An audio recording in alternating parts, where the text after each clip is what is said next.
पांडवों को दुर्योधन ने लाक्षागृह में जलाने का प्रयास किया और मारना चाहा, पर भगवान की कृपा पांडवों के सिर पर है।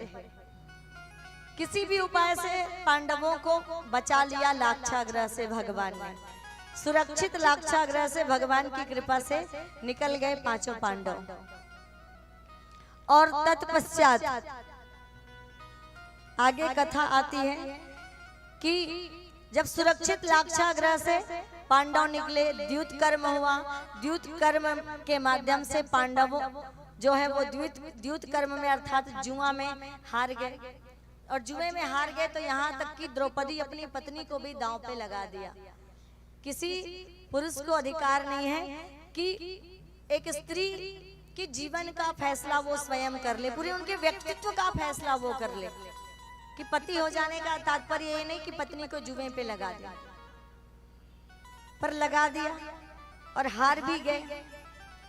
और तत्पश्चात 12 वर्ष का वनवास और 1 वर्ष का अज्ञातवास पांडवों को भोगना पड़ा। और उसके बाद 1 वर्ष का अज्ञातवास भी पूरा हो गया, 12 वर्ष का वनवास भी पूरा हो गया।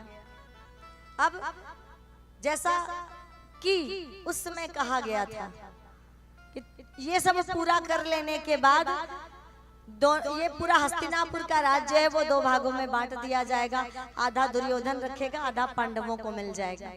लेकिन 1 वर्ष का अज्ञातवास पूरा कर लेने के बाद भी, 13 वर्ष के वनवास को काट लेने के बाद भी दुर्योधन के मन का लालच नहीं गया और उन्होंने आधा राज्य पांडवों को देने से मना कर दिया। कि लोभ को पाप का बाप कहा गया है कि कभी कभी लालच क्या करती है, व्यक्ति के जीवन को नष्ट कर देती है। और यही दुर्योधन के जीवन में हुआ। बहुत लोगों ने समझाया पर किसी की बात नहीं सुनी। एक बार तो विदुर जी ने भी समझाया पर विदुर जी का भी अपमान कर दिया। ये भी नहीं देखा कि मेरे काका हैं विदुर जी, यहाँ के बड़े मंत्री के पद पर है, बुजुर्ग हैं। विदुर का भी समझाने पर, नीति उपदेश देने पर अपमान किया दुर्योधन ने।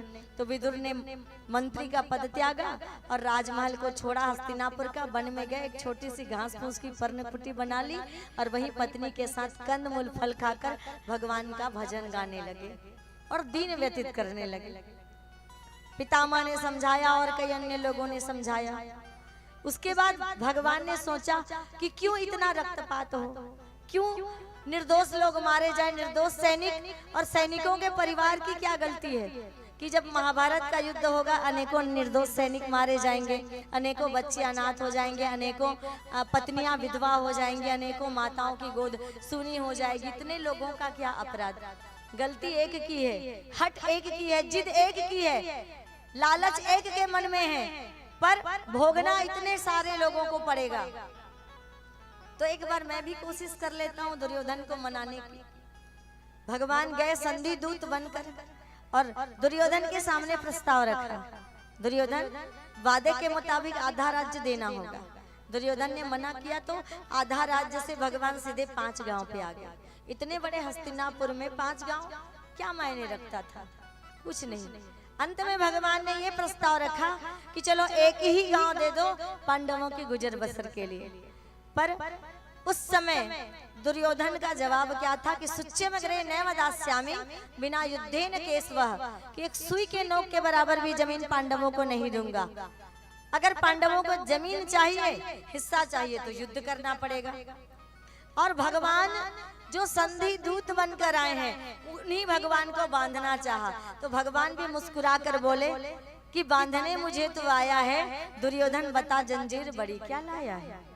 तू मुझे बांधना चाहता है, तेरी जंजीर कितनी बड़ी है? कि हाँ हाँ दुर्योधन बांध मुझे, साध मुझे जंजीर बढ़ाकर बांध मुझे। ये देख गगन मुझ में लय है, ये देख पवन में मुझ में लय है। संघार फूलता है संघार झूलता है मुझ में, संसार फूलता है मुझ में। ये भगवान श्री कृष्ण कह रहे हैं। मुझ में सारा ब्रह्मांड देख, पद के नीचे पाताल देख, अंबर में कुंतल जाल देख। सब जन्म मुझी में पाते हैं, सब लौट मुझी में आते हैं। ये देख महाभारत कारण है, इसमें मृतकों की बटी वो है। खोज दुर्योधन इसमें कहाँ तू है, कहाँ तू है, कहाँ तू है। कि जंजीर बड़ी क्या लाया है, बांधने मुझे तू आया है।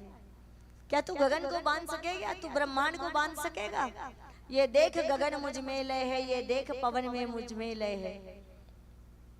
अंबर में कुंतल जाल देख, पद के नीचे पाताल देख। अपना विराट स्वरूप दुर्योधन को दिखाया, फिर भी दुर्योधन की बुद्धि नहीं पलटी। स्वयं तीनों लोगों के स्वामी दुर्योधन को समझा रहे हैं कि जिसके पीछे तू भाग रहा है, जिस राज्य के पीछे, जिस प्रतिष्ठा के पीछे, जिस नाम के पीछे, जिस पद के पीछे तू भाग रहा है, अंत में जब मृत्यु का क्षण आएगा, मृत्यु तेरे समीप होगी, ये कुछ भी काम नहीं आएगा। जाएगा जब जहां से, कुछ भी न साथ होगा, केवल 2 गज कफन का टुकड़ा तेरा लिबास होगा। बस इतनी सी बात क्या तुम्हें समझ में नहीं आती दुर्योधन? कि अगर तुम जलाए जाओगे तो 6 फुट की जमीन लगेगी, दफनाए जाओगे तब भी 6 फुट की जमीन से ज्यादा नहीं लगेगी, तेरे साथ कुछ भी नहीं जाएगा। फिर तुम इतना पागलपन, एक पद के लिए, एक प्रतिष्ठा के लिए, अपने भाइयों को तू मारने के लिए तैयार है, अपने भाइयों की संपत्ति को तू छीन लिया है। और किसी का छीना हुआ कभी किसी को सुख नहीं दे सकता। इतना समझाने के बाद दुर्योधन की बुद्धि नहीं पलटी। कहने लगा, जाना पीछा धर्मम नाचा में प्रवृत्ति, और जाना पीछा धर्मम नाचा में निवृत्ति। धर्म को जानता हूं पर धर्म कर नहीं पाता, और अधर्म का त्याग में कर नहीं पाता।